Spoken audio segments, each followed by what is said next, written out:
hosts, Steve Dangle, Adam Wilde, and Jesse Blake. Let's go! All right, another week, another Oilers episode that we have to talk about. Yay, the Oilers, guys. But we're actually not going to talk about them right away. Sorry about the echo in my chamber of secrets down here.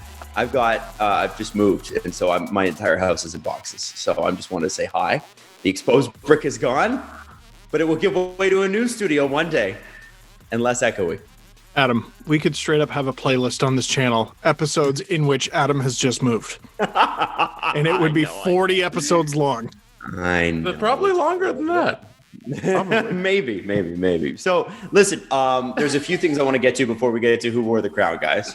First off, we did want to mention there's been an account that has called themselves the Steve Dangle Podcast for a few years, and it's been pretty harmless. It still is. But they were sending out tweets about getting Joe Bowen back on TV and stuff like that. And we just want to let you know that that's not us. We don't actually have a Twitter account associated with this show, except for our own. So Steve, Jesse, and I. And so we wanted to give you the heads up on that because a bunch of people were retweeting it and being like, Steve, I agree 100%. And then it's like, well, hang on. It's not Steve. And the person doesn't sign it their own name either. I just wanted to make sure because I was looking at mutual follows and I'm like, oh, my boss follows this account. Oh, Myrtle follows this account. Oh, lots of people seem to think this is actually us. I think CJ does too. CJ, yeah, exactly. They think it's us. We do, however, have an Instagram account that you can follow. Yeah, we do. At Steve Dangle Podcast on Instagram. Boom, boom, boom, boom, boom. So there you go. Not verified though. It could be fake. Yeah, it could be, but it's not. You can follow that. The other thing I was watching the clip of us talking about Mike Babcock last week, guys. And one of the things that really kind of stood out to me was the fact that Mike talks about in the interview that he and this hunting in Ohio. Well, no, he talks about he didn't even know what mental health was. And one of our commenters intelligently pointed out, he quoted, "I didn't even know what mental health was," says the man with postgraduate work in sports psychology. And I was like, oh, I forgot about that, you know? Me too. This is why we didn't catch it in the moment. Like, it wasn't a good look for him. It wasn't a good look. And, like we said off the top, the people mad at Sportsnet for even giving him the platform. No, I think if you don't like him and you don't want him to be a coach again, for example, that interview was a good thing. Oh, yeah. He didn't do himself any favors. No one, I don't think any NHL team saw that interview and came away with, you know what? Now we can do that. We can go get him. People will get behind this. I just, it blew me away. I was kind of like, oh man, this is bad. Like this is extra bad, worse than I thought. So if you want to go see that, it's a breakdown of the entire interview, and you can check it out either in a clip form or in the full podcast form. And there were some people complaining, well, the clip didn't do the whole thing. Well, we want you to listen to the whole podcast. So check that out when you can. Now, in the meantime, let's get to Who Wore the Crown, sponsored by Jesse. So we've started a trend. How was that? Our next podcast sponsorship for Who Wore the Crown comes from Arib, who also donated to Sick Kids in our name.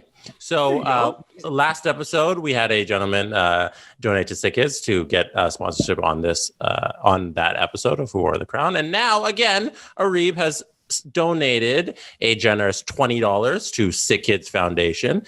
And now he has sponsored this episode of Who Wore the Crown. Adam, please read his liner. Hey, I mean, that's amazing. Good for you, Arib. Arib, listen, how do we do this? How am I going to do this? Do we know any? Here's the thing I'm going to ask. If you're going to donate, give me something about you. I need to know something about you when we're doing this so we can talk about you a little bit. Like if we're going to promo you, if this is going to be your big promo, then we got to make sure that we get some details about Arib or whoever else sponsors the show. So make sure you leave a little bio of yourself. I think that's up to you, Adam. Yeah, leave Adam with as little as stuff possible. About Arib? Okay. In your really description, I need you to picture how uncomfortable Adam's going to be. This is terrible. I don't know how I'm going to. Okay, well, listen. Why are you folding a towel? Because I'm trying to dampen the echo in here. I got it. You know what I need to do? What I need to do is get to the Pickering flea market and buy myself some dolls, and then I'll be all right. Like I just got to cover the wall in plastic dolls, and I should balance the sound properly. I was going to say, I have some extra foam if you want it, dick. I can give you some, you arsehole. All right, so here it is. Who the Crown brought to you by Areeb this week. Areeb, we don't know much about you, but we think you're a good guy because you donated to Sick Kids, and thank you, Areeb. So the next time you want to be a good guy or a good gal or a good however you identify, why not? Why not? Donate to sickkids.ca. And sponsor yourself to be the sponsor of Who Wore the Crown. So, Steve, who does your crown go to? I mean, how do you not give it to the man who scored 3 consecutive goals for his team? Back-to-back game-winning goals for his team. I got to give it to Willie. I tell you what, Mike Smith didn't give him much to look at, but he fired that little dart. And it just beat Mike Smith, the unbeatable Mike Smith, who heading into that game was 6-0 with a .944 save percentage. Unbelievable. Because we said he was bad. You know, that's how this works. Got to give it to Willie. 3 goals in his last 2 games. Willie has entered the chat. My crown is going to Jason Spezza for a vintage Jason Spezza goal at 39 and a million years old that he is. Pretty amazing that I don't think I've seen a goal like that. He got Mike Smith to commit hard on, passing the puck over. Was it Mikheyev that was on the other side? No, the Twitter did not let him take this easy, but it was Jimmy Vesey. And everybody on Twitter was saying how, Spezza did the right thing, not giving it to Vesey. Well, he was never going to get off of Jimmy, man. Come on. There's nothing wrong with him. He's fine. He's just fine. He's guy. He's right. Guy. He's not a liability. But I mean, is he a big liability? Do you feel like when you're on the ice, do you feel like you're down a man? No. I just feel like Jimmy Vesey now the way I used to feel about Nick Petan. Like there's a bunch of stuff going on and none of it is actually anything. And for some reason we talk about it a lot. Right. Is that not the former Nick Petan discussion in a nutshell? I think it is. So here's what we're looking at. I think Jason Spezza has this unbelievable ability to still score goals, and I think he's feeling himself. And I kind of really like this Jason Spezza, especially in light of the Mike Babcock interview that we talked about in such depth last episode. Pretty unbelievable that he can still do something like that. And I mean, I know Mike Smith's about the same age, but that was pretty darn cool. And I don't think I've ever seen a Leaf score a goal that way. So Jason Spezza, you get my crown. I have. Jason Spezza before. Yeah, he just loves it. He loves it. I did get a kick out of not just the Jimmy Vesey slander, but how don't goalies know Jason Spezza is going to do that? How don't they know? Guys, he's got like 350 career NHL goals. He can beat you more than one way. Also, the 2 guys he's done that against were older goalies, so they would know. How didn't they know? Mike Smith and Ryan Miller. How didn't they know? Idiots. Fools. Maybe Jason Spezza's is good. Could is that be possible? 48 No, points. how dare they not stop that NHL slap? How dare they? 48 points shy of 1,000. Wow. Nice. Wow. He's got to, I said this in the video, he's got to re-sign with the Leafs. Mm-hmm. He's got to hit number 1,000 as a member of the Leafs, and then he's got to win his second cup. Has he won a cup? No, not yet. This season. His second. I see what you did there. All right. Wow, I'm a little slow this afternoon. Jesse, who gets your crown? I can't believe I'm the one who has to say this, but I think I have to give my crown to the future tandem starter of the Toronto Maple Leafs, Jack Campbell. Shut out on a Saturday night hockey night in Canada. How do you not give him the guy the crown? .951 save percentage in 4 games played, 3 starts. That's a damn good job for Jack Campbell. Those are Mike Smith numbers. Looking like Mike Smith out there. Yeah, right? Wow. You know what? And you guys saw his post-game interview, right? Nicest guy in the world. Yeah. Oh, just the happiest son of a bitch that's ever been on skates. It's crazy. Like, I don't understand how. Son of a gun. Like, Adam. How dare son of you. a gun. Sorry. He's just so happy. He's the best happy man. He's a happy man. Isn't he the rootin' tootinist?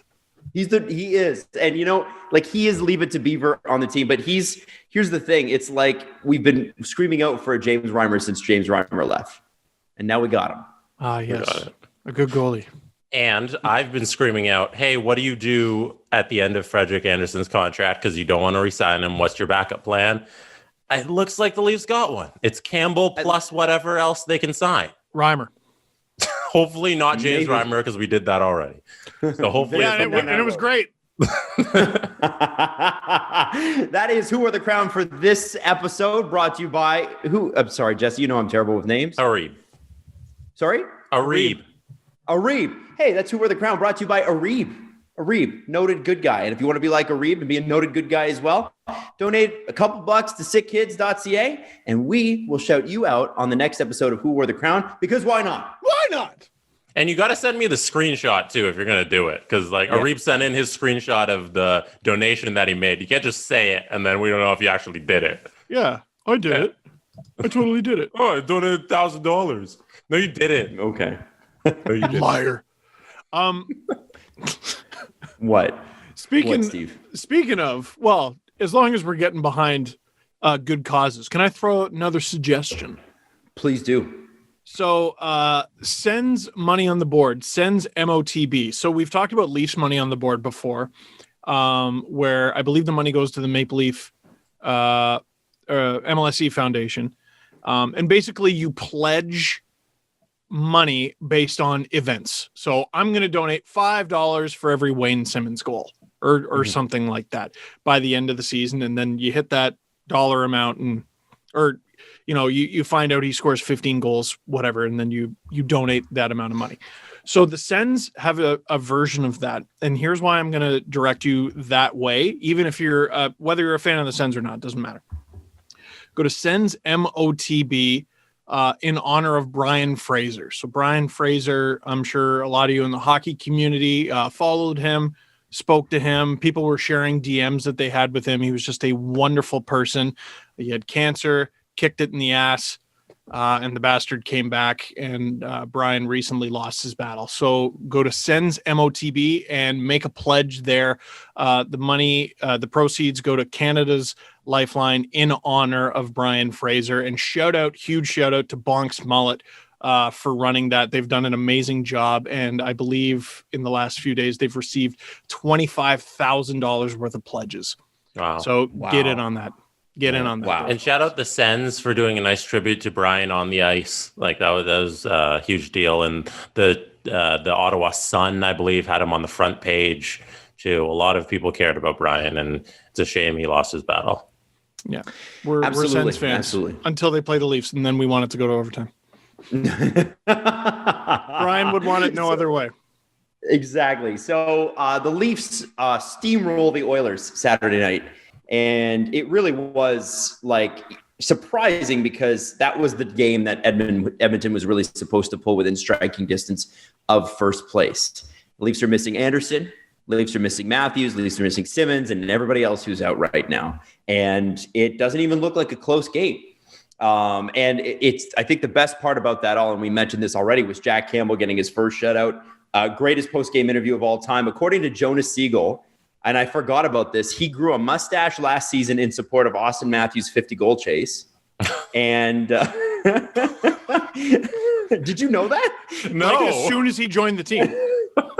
And he stayed in net while hurt in January this year in a win over the Flames, so that Freddie wouldn't have to go back in, but he missed the next 14 games because of it. But people, his teammates love this guy. They just love him. Jack Campbell, though, beyond being lovable, actually puts up good numbers. Very good numbers. And I tell you what, it's a different Leaf team in front of him. Even without Austin Matthews, like I'm trying to think of a real tricky save he had to make in that game. Connor McDavid early made it look like it was going to be a long night. But for the most part, they limited the chances. And the couple times they did completely blow it and give the puck away in the slot, the Oilers missed the net. The Oilers couldn't do anything right. The passing was off in the offensive zone. They were missing the net, and 4-0 really was the story of the game, but also of the season, because we talk about the Oilers having the chance to leapfrog the Leafs after this 3-game series. Well, the score was 4-0, and it's also 4 points to none in games where the Leafs played the Oilers without Austin Matthews, which, if you're the Edmonton Oilers, that's unacceptable. That's unacceptable. Matthews has missed 2 games this season. He's missed 2 games this season. They were both against the Oilers, one in Toronto, one in Edmonton, and I believe the collective score is 6-2. That's not good enough. No. Oh my God. Jesse, you were going to say something? No, I was Justin Bourne had an interesting take about the Matthews missing time thing that I heard today, because he was saying how when Matthews is out, Marner moves up or down, whichever way you look at it, and he plays with Tavares. And the thing that got Tavares going on Saturday appeared to be playing with Marner. So when Matthews comes back, do you keep Marner on the Tavares line to get Tavares going, and then you get some new line mates for Matthews? I would do it. You would? I would do it. Yeah, I would. I'm surprised to hear myself say that, the way Matthews and Marner have been playing. But the Leafs can afford to. The Leafs can be versatile now. Engvall has surprisingly given them that luxury, because you can keep Kerfoot on the second line now. You can put him with Matthews and Nylander. You can put him with Tavares and Marner.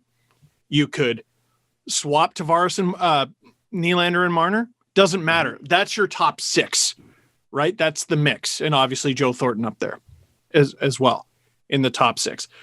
The fact that they have a reliable personnel for their top 6 when they're healthy, they're going to be really tough to beat.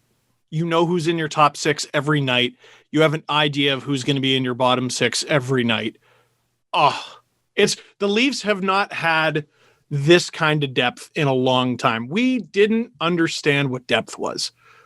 We had it wrong, because this team lost Kapanen and Johnson in this offseason, and we expected their depth to be better. How? And all these guys are stepping up. The fourth line is consistently a threat. And now that to score actual goals, and this new look third line, except for Jimmy Vesey, he was a threat to score. He was a threat. You're right. He said he YIOTa'd. He got a YIOTA assist. Also, that was a really nice assist on that goal. Stop picking on James. But listen, that new look third line, that's been the missing piece. The second line, had like a bad week or something. The top line has had an incredible season. The fourth line, no matter who's been on it, has been good this season. The third line, they haven't been able to find that mix with Mikheyev playing the way he's playing, with Engvall playing the way he's playing, and Hyman facing third line opponents and being able to, the Leafs have a shutdown line now. When was the last time they had a proper shutdown line? Well, and who knows, right? Because there were lines that were thrown our way as they were billed as such, but they would last 5 games, and then it's well, no, they don't have a shutdown line again, or someone gets injured, or someone gets broken up. And it's interesting you bring that up, Steve, because that line, Mikheyev, Engvall, Hyman, had the most ice time on Saturday. Pierre Engvall with a career high over 18 minutes, Mikheyev over 18 minutes, and Hyman over 20, because he just plays everywhere. And imagine with Pierre Engvall, the way we were talking about him 20 games ago versus the way we're talking about him now, the change is unbelievable. But if you're able to get, from a general managing perspective, a guy as your third line center who's a giraffe, who's making $1.25 million, if Pierre Engvall could start winning faceoffs, because he doesn't, they're looking at some pretty good found money there. And you've got guys on the team who can teach him, like Jason Spezza, who is unbelievable in the faceoff dot. That to me seems like more of an off-season thing. It's just something that players don't tend to improve on regular season. I don't know why. But Engvall, I think, is hovering around 46%. It's not good. No. So you can't really start those guys in a defensive zone situation and reliably come away with it. But if he figured that out, boy, that's a scary third line. And we do tend to, because of the top line talent, especially in the last few years, we tend to obsess over these bottom 2 lines. Can't figure them out. And they have, or at least it seems like they've got a semblance of something. You obsess over everything. I feel like winning has like cleared my head. Like I'm looking at the Leafs and I can properly identify what's important now. Like that we used to spend an unbelievable amount of time talking about this team's like 13th and 14th forwards and whether they should or shouldn't be in. And now that they're winning and the depth is playing so well, I mean, throw Barabanov in the second line. I want to see how it goes. And he damn near scored. I know good. That's very He's Canadian. looked really good. It's very Canadian to say, wow, that was close, but I don't care. Wow, that was close. That's a good accent. Wow, that was, I'm stealing it from The Simpsons. Wow, that was close. You could play center. Remember the basketball thing when Hart's in Canada and he misses? He's the best player on the Canadian basketball team. You can't make that joke today because our Olympic team is actually incredible. That's right. That's absolutely right. There was a time when that was, you could make that joke. Yeah, 100%. And the other thing is, so Hutch starts tonight against Edmonton. The last thing you want as a Leaf fan is Michael Hutchinson going in against Connor McDavid ever. But they don't have a choice. So it looks like Campbell needs another rest day. Some people are suggesting that he's injured. We don't believe that he's injured. It's just probably that he's not fully recovered from the injury that he had. So he came back, got a shutout, and that was amazing. The one thing about this game for the Oilers, and this is from Mark Spector, that the Oilers had come in, he said, quote, on a wicked heater, winning 11 of their last 13 games, 8 of their past 9, and 5 in a row. But who had those 2 losses been against, guys? Not the Leafs. The Leafs. Get out of here. Yeah. They had beat the Flames, the Sens, the Jets, but the Leafs were the only ones that were the foil for Edmonton. And remember, Edmonton has beaten Toronto this year. I think it was the first time that they played each other. And it was funny to hear Leon. Here's a direct quote from Leon Draisaitl. We didn't deserve to win this game, and that's that. Damn. Well, and you know what? So this is what I was trying to say with VC and people take it easy on him, because there's quiet nights and there's bad nights. Leon Draisaitl had a quiet night against the Leafs the other night, in that I didn't notice him very many times. I think he had one good scoring chance. He's the guy who's been eating the Leafs up this year. Right. It wasn't not McDavid. I mean, McDavid's always a threat. I think he had the OT winner, but Draisaitl's the guy who's been eating the Leafs up. Is it too extra to say in the first game? I'm sure he's going to be amazing in the second game. By the time you listen to this, you're going to be laughing. But in the first game, Connor McDavid had a bad night. You think so? He had a bad game. On Saturday? Yep. He was on the ice for all 3 even strength goals. And at least 2 of them, it felt like he could have done something. Well, there was a giveaway one, right? What was that? Was that the Spezza goal? There was the diving poke check? Yeah, the giveaway, he tried to, it was a partial 3-on-2. And Nurse was coming in wide. He tried to hit Nurse and he ends up getting Nuge in the foot, causing a funny bounce, and TJ Brody with the miracle shank pass. I mean, a lot had to happen. I'm going to chalk that up to the puck's made of rubber. You know, shit happens. Connor McDavid you're not going to criticize his passing, but there was the Hyman goal where he got dangled by Zach Hyman. Like, he completely blew right by him. Hyman used one move to get past him. And the Marner goal, go back and watch that. The effort on the Marner goal, gliding, skating in no man's land. He doesn't have Thornton, who's the open guy. He doesn't have Marner, who's the guy with the puck. He's just there. He's just existing. And it's not good enough from the best player in the world. And we'd be saying the same thing about Austin Matthews. Connor McDavid had a bad game. Now, I think that's a little far. No.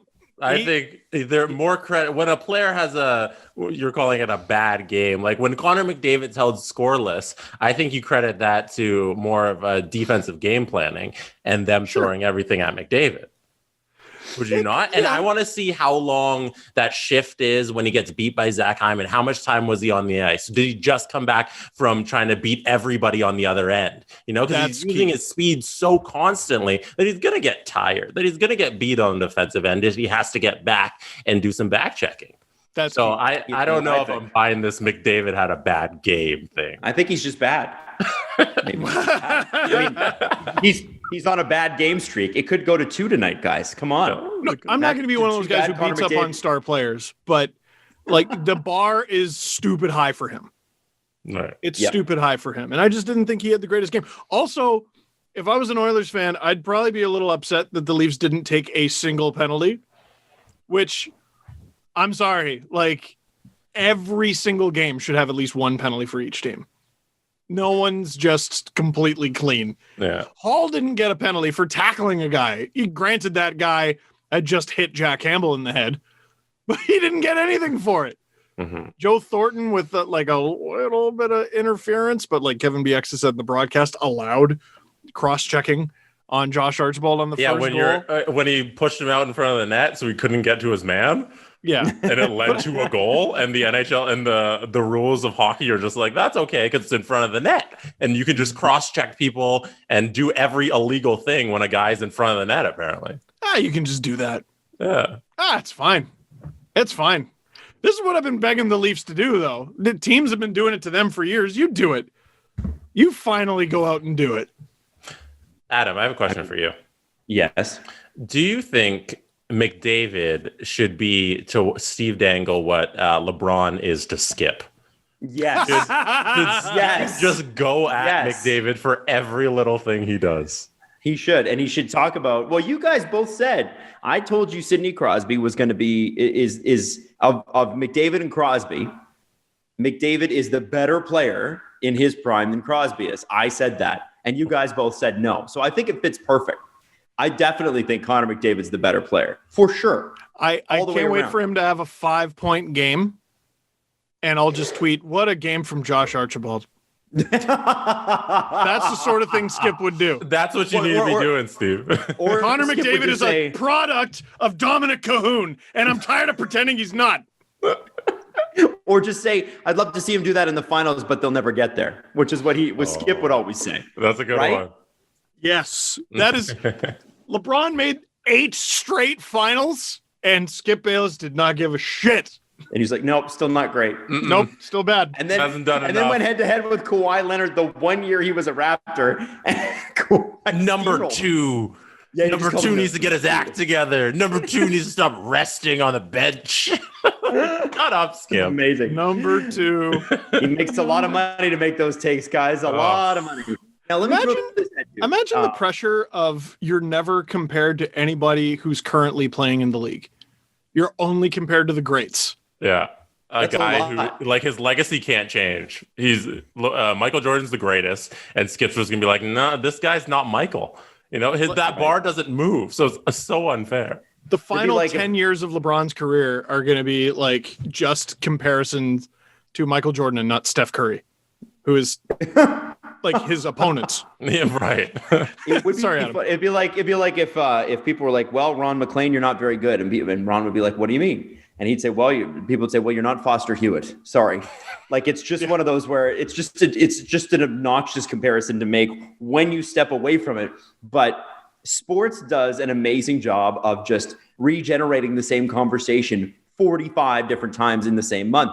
Like, how is it that every day on First Take, Kobe Bryant's name comes up and he hasn't played for 7 or 8 years? And I'm not talking about the anniversary of his passing or the NBA logo thing. It's just like, where does he rank? Where does LeBron rank? And where does Michael Jordan rank? It's the craziest thing. They're able to keep recycling it all the time. And people bite all the time. Wyshynski's brought this up, though. You walk into any bar in Canada and get arrested because it's a pandemic. But prior to that, you walk into any bar in Canada and you just, fly on the wall, start eavesdropping on people.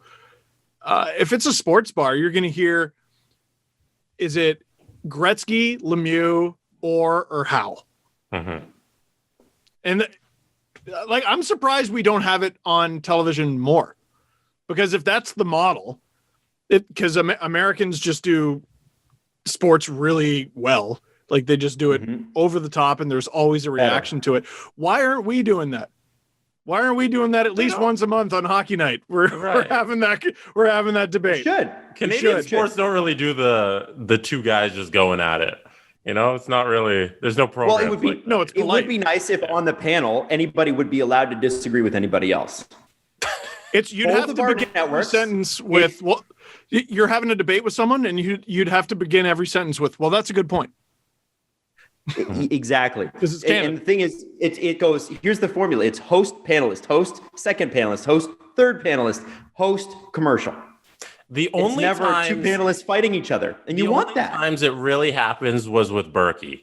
Like Brian Burke would say things and Friedman might come back and say, well, I disagree, Burke, and here's why. And then Burke would hold his stance and come back with something else. Like I thought, still gonna trade Nylander. I thought Burke was such an excellent commentator on the game because he would say things, and then he would hold by his stances, and even if it's wrong or if the stats prove him incorrect, he would hold by it. It'd be interesting, At least he's for good conversation.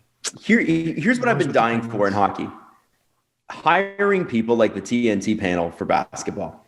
Shaq, Charles Barkley, and the other two guys. And it would be very fun to have, like, BX, it seems like he's got a lot of potential as like a really funny guy. Like the way he made fun of Kelly Rudy's jacket popping out. That was a very, very funny moment. That was good. Over the weekend. That was really funny. I want to see more of that. What I would say about the TNT panel, I wish I could hire them from 5 years ago. Because right now, Shaq's he just seems mad that he's got to learn new names. What do you mean there's a new rookie? Friedman brought this up on the 31 Thoughts podcast like a couple of weeks ago. And he brought up the example of how Charles Barkley, they play a game at the beginning of every year about like, hey, do you know this player? And it'll be like the 12th guy out of the 12th man on the roster. And Barkley always is like, he doesn't know who this guy is. And then he says something funny and it's hilarious because it's some random name and no one's ever heard of him. And he was saying how he thinks if you tried that on Saturday night, the hockey night in Canada, NHL fans wouldn't accept that.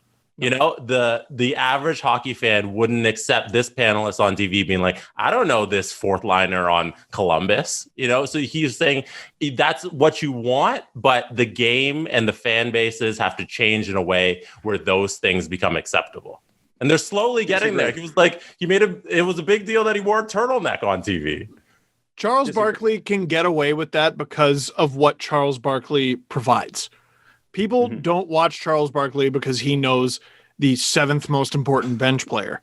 They watch Charles Barkley because they know he's going to say outrageous things, right? If you're the person who, I don't know, you have some sort of hook, then you could probably get away with it. Man, he did. They're a little get off my lawn now, but he had a great rant. There was some game, I can't remember what it was, but both teams, all they did all night was shoot threes. And all they did all night was shoot bricks. Like they both team strategy was threes, and they both sucked at it. And he's basically like, I'll be the guy to say it. You all sit here and watch this stupid ass basketball. he's like, you got to get in there and you got to do a layup, do a dunk, get in and do something. That's what you want to hear at that point. I've sat through halves of basketball where one team's just trying to shoot threes, and I'm like, this is 2020 basketball. It's not fun anymore. Drive to the basket. Well, and that's what fans want to hear. I disagree. Was it Elliot that said that hockey fans wouldn't accept that? Yeah, something a lot game along those lines. Could not disagree more. Could not disagree more. I think it's never been tried. See, hockey though loves its random fourth liners for some reason. We did a whole episode about Joel Kiviranta and getting he got a series-winning hat trick, but like, how often does Patrick McCaw get that moment?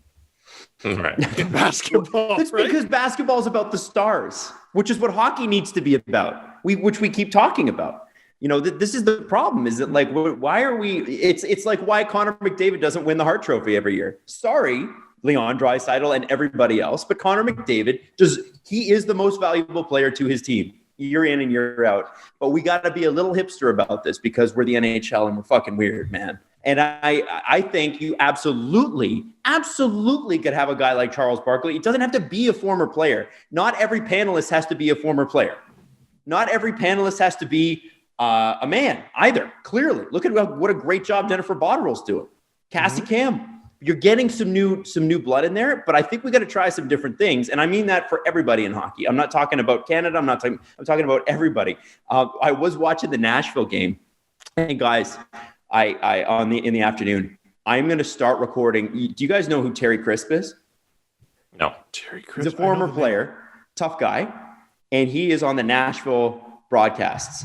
And I'm going to run a bit called "What the hell did Terry Crisp just say?"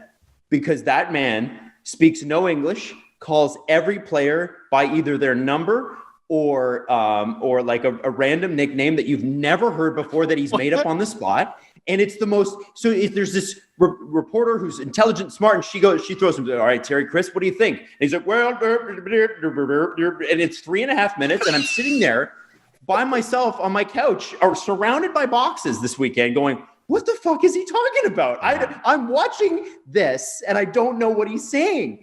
And this is the kind of thing where I don't want to go that far, but I think you got to have some fun lampoon guys on there. Barkley's one of those guys. There's a little bit of truth in what he's saying, but he's funny. And you see that in football. I'd like to see it a little bit more in hockey. Make a little room for the non-serious discussion. And that's why I loved the Kelly Rudy, Kevin Bieksa back and forth. That was funny. And then Kelly Rudy throw hands. Oh, man. Kelly Rudy, the industry-wide known as the nicest man alive. And then he gets that big button sewn on his jacket because he doesn't want to break it the next time. Like, so funny. Well, here, just real quick, Jesse. I could tell this story now. So after the trade deadline, I was there and I was on television for 20 seconds, I think. But I was there all day and I helped. So there was like an after party, and I drove there in the back seat of Dave Amber's car with JD Bunkus. It was a very fun time. And all the Sportsnet people are there, and we have this big long table, and people are talking about the trades of the day. And Elliot is sitting across from Bunkus, and they're talking shop, they're talking business. And for whatever reason, I was having a really anxious day, and I had a lot going on in my mind. Oh, you know what it was? My wife was pregnant, and I did not know that little thing. Oh, that little thing. So I didn't have anything to contribute to any conversations, but I was sitting across from Kelly Rudy, and there was his wife there who I had never met previously. And out of nowhere, I just, like, Kelly and I locked eyes, and I just went, I'm going to be a dad.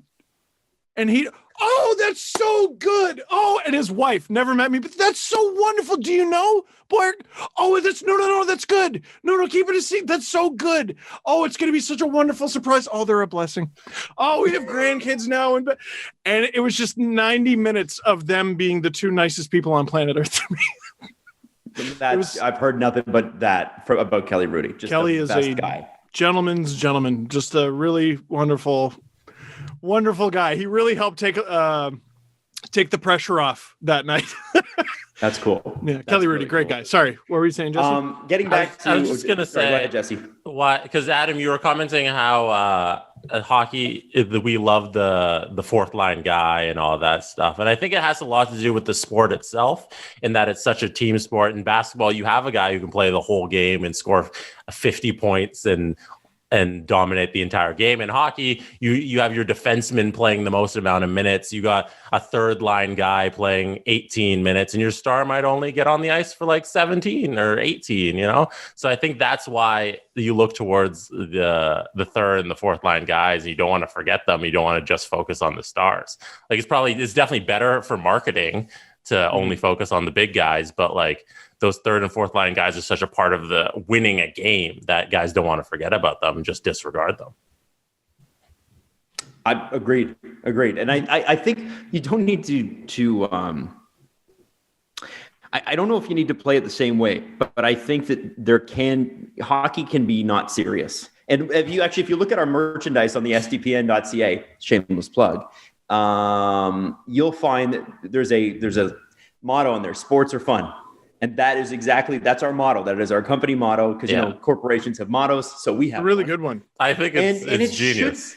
That's how we built this show. Yeah. The show was never supposed to be like this. You have your rants and your serious stuff, and we kind of like call bullshit, or during the the big protests last summer and the COVID, there were some serious episodes in there for sure. But ultimately, this show was supposed to be fun. And it was the show that we weren't hearing on the radio. That's what we tried to create here. And I think, as these new panels gel, it'll be nice to see some of that. But I want, between periods, I want some hockey breakdowns. I want to watch replays and break down the goals or whatever. And I want to laugh.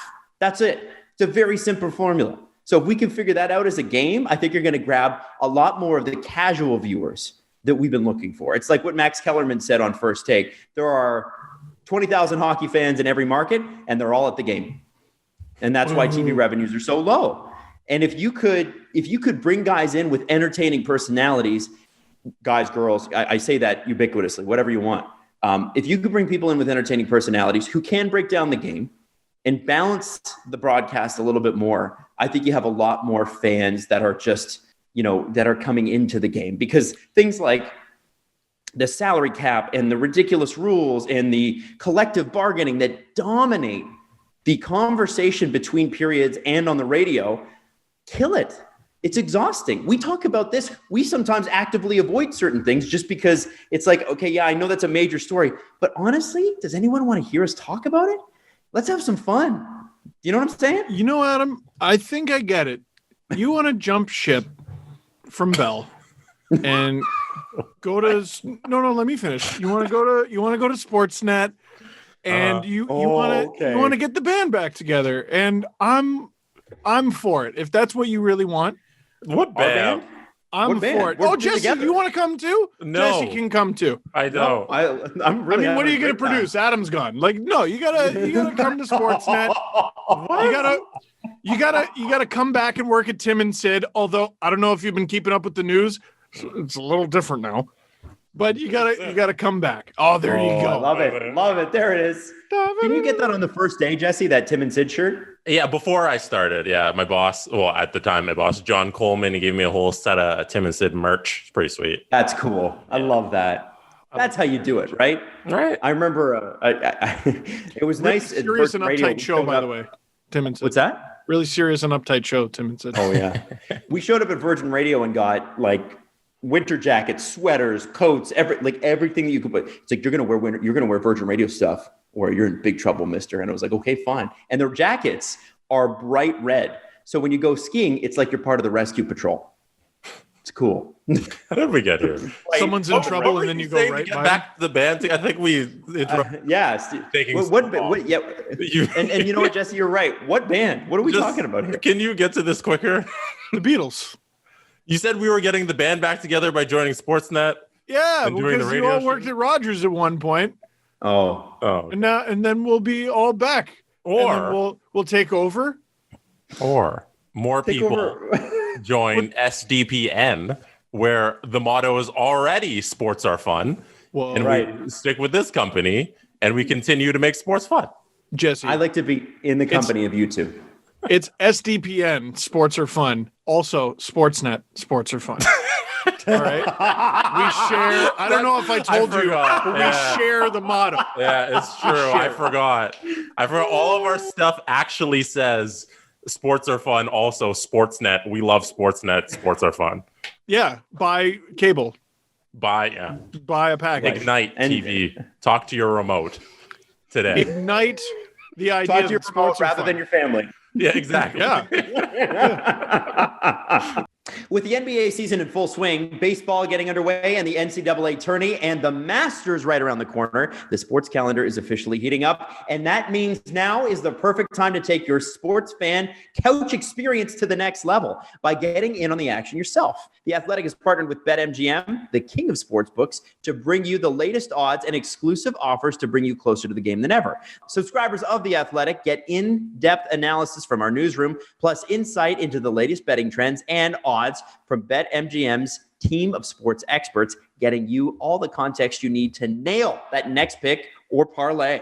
And right now, BetMGM is offering listeners of the Steve Dangle podcast a risk-free first bet up to $600. You just sign up at betmgm.com and use the bonus code TheAthleticPod to take advantage of this special offer from the king of sportsbooks. The offer is for new customers. That's a risk-free first bet up to $600 at betmgm.com with the bonus code TheAthleticPod. Visit betmgm.com for terms and conditions. Cue the disclaimer. Must be 21 years of age or older to wager. Colorado, Indiana, Iowa, Michigan, New Jersey, Nevada, Pennsylvania, Tennessee, Virginia, or West Virginia only. Excludes Michigan disassociated persons. Please gamble responsibly. Gambling problem? Call 1-800-522-4700 in Colorado, Nevada, and Virginia. 1-800-270-7117 for confidential help in Michigan. 1-800-GAMBLER in New Jersey, Pennsylvania, and West Virginia. And 1-800-BETS-OFF in Iowa. In Tennessee, call or text the red line at 800-889-9789. If you or someone you know has a gambling problem and wants help, call 1-800-9-WITH-IT in Indiana. Promotional offer not available in Nevada. All right. Guys, we need to talk about something that's been bubbling under the surface. And I started this conversation for our show, at least a couple shows ago, with a conversation about you're a head coach, and you're a head coach in the NHL, and you're a head coach in the NHL that's not doing well, and you're a head coach in the NHL that's not doing well, and you're sitting a player that's making $9 million a year for the next 8 years. And you're a head coach in the NHL that's not doing well, that's sitting a player that's making $9 million a year for the next 8 years. And you didn't even coach hockey when you were not in the NHL. And you've never had a winning record. And now all of those things are true. And you don't know when your star player was injured. Ralph Krueger, guys, is gone. He's gone. But he's not gone. Oh, so he has not. He's not gone yet. No. So here's the interesting part. So let's break this down. This is a big issue with Sabres fans today. Who you can't. If you're making fun of Sabres fans at this point, there's something wrong with you, because they all deserve a gigantic hug. If you still admit publicly to supporting the Buffalo Sabres, God bless you. This is just an awful, awful team and an awful setup. Everything's bad. And Sabres fans actually are allowed back, by the way, on March 20th. I think it's less than 2,000 people. And I don't know what they're going to buy a ticket for. So they basically, Ralph Krueger said that Jack Eichel hurt himself in warm-up. And then Jack Eichel said, no, I didn't. I hurt myself in New Jersey on Tuesday. And according to John Vogel, who writes for The Athletic and did a huge breakdown, I highly suggest you read. It was really good. He said there's no best case scenario for this. Since Krueger said it wasn't the usual gamesmanship that can accompany players' health status, either he didn't know of an injury to his superstar or he misled everyone. And then here's what Krueger had to say. When I mentioned it, the specific region that actually took him out of the game, the first time I'd heard about it was warm-up. But that he was injured and that he came out of the game in New Jersey was clear to me. But it turns out there was multiple lower body injuries and whatever. Jesus. So it wasn't just Vogel skewering the Buffalo Sabres. I'm trying to, here it is, from Mike Harrington. It's been a while he's cantankerous, that's for sure. Been a while for Mike Harrington, but here he is back on the show. 21 hours ago, he tweeted, "This franchise is an utter disgrace. Ownership, management, coaches, players, all of them. That's all I got to say today." Man, wow. What? It's funny. I feel like I follow enough fans of each team that I have a decent idea of what they're all going through. Red Wings fans are miserable, but they understand it's all part of the process. Sens fans too. They're actually having really fun with it. Are you seeing the sickos thing that's taken off? No. Sens fans are calling themselves sickos because of that one meme. I got to show it to you, but basically you're sickos if you watch this team. So we're the sickos. Great job there, Steve. I pulled the chute, Jesse. Usually I go on for half an hour to get there, but I pulled the chute early. Canucks fans are mad. But there's still hope there. Ducks fans, they know they're going through a rebuild. Sharks fans, sort of the same thing. Rangers aren't doing very well, same thing. Sabres fans are just like, there's no hope. There is no hope. Not only are we bad, but there's a very good chance we get worse. Because Jack Campbell could be traded. Yeah. And as a fan, even worse, Adam, Jack Eichel, yeah. Sorry. As a fan base, you sit there and you're like, oh, we did all the losing and we got the number 1 overall or number 2 overall pick, and everything should be better by now. And you're like, 5 years later, it's still going on. And you got That is so Darlene. disappointing. You got Darlene number one. Darlene. You got number one again, or number one again. You know, Yes. Dylan Cousins that's, number 7. I think the other thing too is so it's 1,970 tickets per game that'll be sold. According to John Vogel, he said a coaching change this season isn't as simple as calling Bruce Boudreau, Gerard Gallant, or Claude Julien. They'd have to quarantine once arriving in Buffalo, a process that would take at least a week, maybe 2. Meanwhile, the Sabres have 7 games in the next 13 days as of today. So I don't know what you're going to do. The organization could summon Rochester coach Seth Appert on an interim basis, but he has 6 games of professional experience, guys. Oh, my. The Rochester American staff also features first-year assistants Adam Mayer, former Leaf, and Mike Weber. I think, yeah. And then here's the other fun part for the Pagulas. Ralph Kruger also has 1 more season on his contract at $4 million a year, according to Pierre LeBrun. The Pagulas have a long history of throwing money away on coaches and GMs, but the financial losses are already huge in the pandemic era. Though they might be okay with letting Kruger go in the offseason, would they bother now since the playoffs aren't going to happen anyway?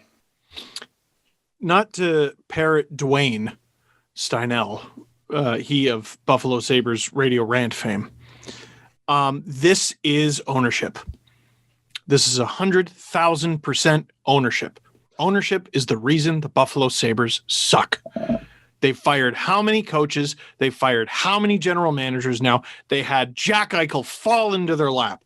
They had the first overall pick. They've picked top 10 pretty consistently in recent years, and they stink. They're unwatchable. They're the worst team in the NHL right now. 2-7-1 in their last 10. Who's got a worse record in their last 10? I'm looking. Nobody. Nobody has a worse record in their last 10 games. The Buffalo Sabres stink. Taylor Hall very nakedly signing there in order to get traded is playing so poorly, or his production is so poor with the Buffalo Sabres. Good luck getting anything for him. And good luck, Taylor Hall, getting the numbers you want next offseason. Good luck. Good luck. What a mistake. Now, the rumor was the other option for him was Nashville, which it doesn't sound like Taylor Hall was going to make the greatest choice no matter what. But on Nashville, he might have had a fighting chance, for God's sake.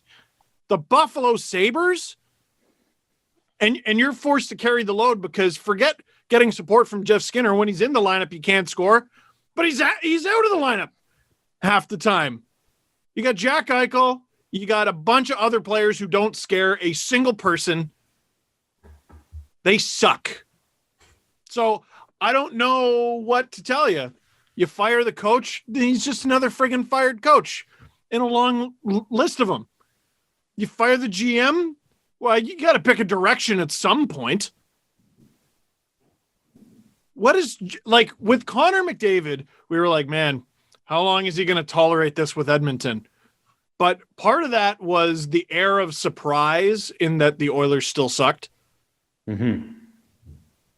What is there on the horizon for the Sabres? Nothing. They suck. They suck. They look like they're going to start to suck worse. They suck. And you know what's scary is that's the end of the conversation. Like, there's nowhere for it to go. With McDavid, it was... But maybe anything. Nothing. Yeah. With McDavid, it was always the Oilers suck, but... And now look at them. They're good. Mm-hmm. They're good. They're one of the hottest teams in the NHL, second in Canada. The Sabres suck. They've been bottom 5 for God knows how long. They suck, and there's nowhere for them to go but down. I have a question. Answer. Steve, last episode, you were speaking about GMs, specifically Mark Bergevin, talking about their one bullet, which is firing the head coach. If Kevin Adams makes that decision, this was not his head coach, by the way, but if Kevin Adams makes this decision, he's going to be hamstrung by budget. There's no way he's going to be able to go and buy a $3 or $4 million coach again because Ralph Kruger's going to be on the books for another season. And he's used his bullet. And if it doesn't work out well here for Kevin Adams, former Leaf, former Sabre. Mm-hmm. He'll never be a GM again. And he was the Pegula's guy. He was their guy.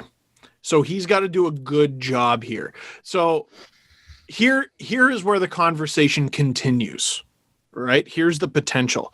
Kevin Adams hasn't really had a chance to do anything yet. I do admire how bold he was for going out and getting Taylor Hall. Like, that's no small thing.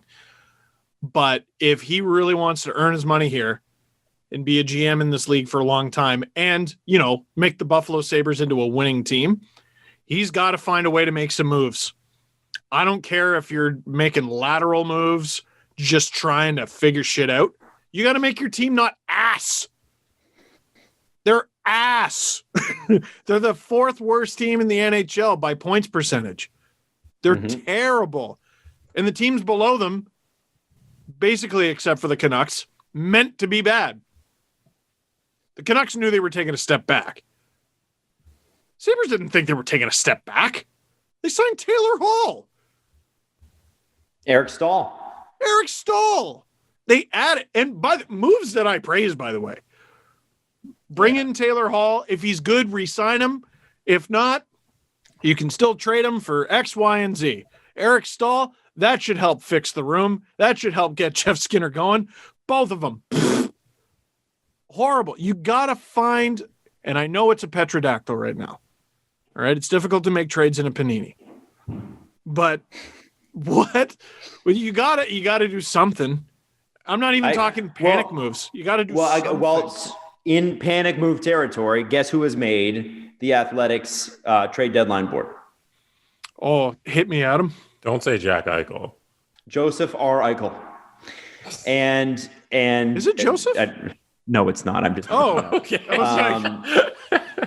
It's Jack. Or Jackson. If anything, it'd be James. But I just thought it would be funny to do a different name. Jack Eichel's on the board. They say chances are, if a deal did happen, it would be in the offseason, which makes sense. He makes $10 million. Yeah. But there was a GM or an executive quoted saying, "We think he ends up with the Rangers," which is what everybody seems to think. And it's so funny because then all the fake NHL rumor accounts are going, "Well, I've just heard from an executive who thinks," and you're like, okay, well then, yeah, they're just parroting that. But Jack Eichel's on the board. I'd be interesting to see if Sportsnet and TSN agree, because I like comparing the boards, right, to see who makes what where. And a Jack Eichel move would be an earth shaker. Yeah. I don't see it happening this season. But then what else do you do? Like, Rasmus Ristolainen has been in trade rumors since 2014. And what do you get? That's not even the biggest story he's been involved in this year.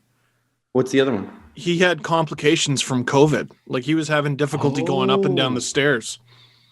I think he's just returned to action. Wow. Yeah. Jeez. Yeah. There's not many stories like that in hockey, but he's one of them. Wow. Yeah. Wow. So there you go. So there's that. Remember the report that came out a couple of weeks ago that there's mutual interest between the Buffalo Sabres and Taylor Hall in signing an extension? I think there would be if Taylor Hall can't get it anywhere else. I too would want to negotiate with the team dumb enough to give Jeff Skinner that contract. Yes. I mean, he's got them pinned. What else are they going to do? Yeah. Pay him an insane amount of money. What are you going to do? Keep being bad? Well, and the thing is, though, with Taylor Hall is that when was the last time Taylor Hall was great? 2017. So, at what point, this is a guy, and I understand this, Hart Trophy winner, I get it. But at what point are we going to start saying Taylor Hall's not that player anymore? Well, we often use this term, hard miles. Guys, he scored a goal this year. One. Yeah, that's not good. He's a good playmaker. I mean, 12 points in 19 games on the Buffalo frickin' Sabres is no small feat. But, yeah, man, hard, extremely hard miles on that body. That's tough. He was criticized for having a dog shit season last year. It wasn't that bad. We talked about the standard for star players. He had, quick math, 52 points in 65 games. $8 million forwards need to score more than 20 goals, Steve. Yes. That's the problem. Man, He was so good, and I was wrong, by the way. It was 2018. 76 games, 93 points, 39 of which were goals. But, man, you go back and look through his career, there's no other season that looks anything like that. He had 13-14, he had 80. He had 80 points, but not the 39-goal pace, the nearly 40-goal pace, because Taylor Hall was on pace to score over 40. He scored 93 points despite missing 6 games. He was good. He was extremely, extremely good. But other than that 180-point season, he hasn't cracked 70. That's, I think there's mutual interest because they need each other. Adam and Steve, if I put in front of you a blank contract to be the GM of the Buffalo Sabres, and I say your starting core is Jack Eichel, Rasmus Dahlin, Rasmus Ristolainen, Jack Quinn, and Dylan Cozens, is that not enough to build a contender within like 2 years? You'd think so. Right? You would think so, man. You look at the young pieces and you'd think so. But they're radioactive. No one wants to go there. Right? Like, you need to be able to attract Russian free agents, Swedish free agents, college free agents. You need to draft well. You need to be able to sign big fish and also sign off the board players. Right? Like, these are what all the good teams are able to do, and they're able to do so little of that. Drafting outside of the first round, for the most part, is a nightmare. But they don't have a staff. Like, they fired everyone. You don't have a scouting staff. You like, look at the reason the Leafs and for a long time the Red Wings, some of these teams, is that there's an unlimited budget on scouts and people like that can go to other countries and find these diamonds in the rough, these value adds, which the Sabres need, especially when Jeff Skinner and his $9 million are sitting on the bench, and they can barely find enough guys to scout for them for the draft, just for the draft. And that's ownership. And I'm looking through the roster. God, the amount of breath we wasted on Colin Miller. Oh, what a shame. Or is it the Buffalo sickness? Tell me who's gone to Buffalo and done well. Ryan O'Reilly, now the captain and Stanley Cup winner in St. Louis. Like, who has gone from one team example. To the Sabres? Wayne Simmons. Now, he did have 8 months of rehab and rest and relaxation. When he came back and played for the Leafs, he was unbelievable. He was a great player, again, in comparison to what we thought he was based on his play in New Jersey and Buffalo last season. We all thought Taylor Brandon Hall Montour hasn't looked good. We thought Brandon Montour was going to be good, and then he ended up on the Sabres. Like, maybe there is like a Sabres sickness, and I'm being a nickname. But maybe it's just so depressing to play in that dressing room right now. And I'm not talking about the city. I'm talking about the culture around the team. Maybe it's just so bloody depressing that it's like, I don't know. I'm just not good anymore. Think about, here's one that really gets me. There was a player, and I want to see if you can name him, Steve, who just gave up $15 million and said, I'm not playing in Buffalo. Oh, for God's sake. He's Swedish. Yes. Is it Berglund? I'm completely blanking. I can picture him. He used to play for the Blues. Patrick Berglund. Why did I remember that he played for the Blues? He had his own things going on, right? Yes. I think Chris Johnston. But like, if let's say he had been traded to a Stanley Cup contender, do you think he would have hacked it out? Maybe. That's his story to tell, but you would think so. Now, I am going to say one thing for the Sabres, right? Carter Hutton is 1-5-1 with an .896 save percentage. That is ghastly. Ooh. Linus Ullmark, is 5-4-2 on this godforsaken team with a .919, and Jonas Johansson, who a lot of Sabres fans think is going to be really good for them, has a .915, although he hasn't won a game yet. I mean, they got shut out in back-to-back games, so goal scoring is the problem at the moment, but you can do a lot of things with goaltending. So Carter Hutton, they gotta figure out what's going on there. And if they can't, they need to make a decision for how to have him not be a Buffalo Sabre anymore. You need saves, you need goals. This team needs everything. Kevin Adams, so you want to be a GM. This is being an NHL GM on Legendary. Hey, let me ask you this, guys. You're the Sabres, you're the new GM, and Jesse, same question. Is Jack Eichel your recourse? What do you mean? As in trading Jack Eichel. Is that the way, inevitably, in 5 years, you're better than you are now? I don't think you get better by trading Jack Eichel. Like that's just the way I look at when you're building. You get better by keeping him. You get better by making him happy and making him play well with guys around him. And I think that just should be a philosophy for everyone when they're building a sports franchise. Like, you don't trade the star of your team when you're trying to build something up, and he's still young, and there's a chance to redeem this. Like, Jack Eichel's not out the door. He's not demanding a trade yet. It's gonna get there if it keeps going this way, but there's still something to salvage there. And if you can keep Jack Eichel, then you have the core piece that you're gonna be looking for after you trade him. You have to keep him happy. Yeah, that's the thing. I don't know how you do it. TikTok, baby. TikTok. Good app. Probably might need a new head coach in there very soon. Yep. And I wonder who it's going to be, because here's the thing. They're not going to have the budget for any of the big names. So what do you do? Maybe the Bills playoff run will get a couple more dollars into the Sabres pockets, you know? Same family. So maybe they can fund a little money. They have turned I that don't think around. it's money. It's not money with the Sabres. It's shitty decisions. They have the money. They're probably top half at least in the league. Shitty decisions, dumb hockey decisions that make their dumb hockey team worse. Do smart things, get better. Good Lord. Good Lord. T-shirt? No Sabres t-shirt. fan disagrees with this conversation right now. None. No, I don't think so. None of That's them. the thing. Usually when we go, hey, this team sucks, people are like, hey, wait a second. Not with the Sabres. They're like, yeah, we know this is insane. We can't believe this either. No, and what happens sometimes when I say these things, because this happened, I tweeted something about the Sens recently in a bad draft pick they made, and people went, well, what about the Leafs? They sucked. Don't I know it? I've been making videos about them since 2007. I know. My Steve, book are you is aware called the This Leafs Team have- is Ruining My Life. I know. And Are you aware that they haven't won the Cup since 67? Did you know that?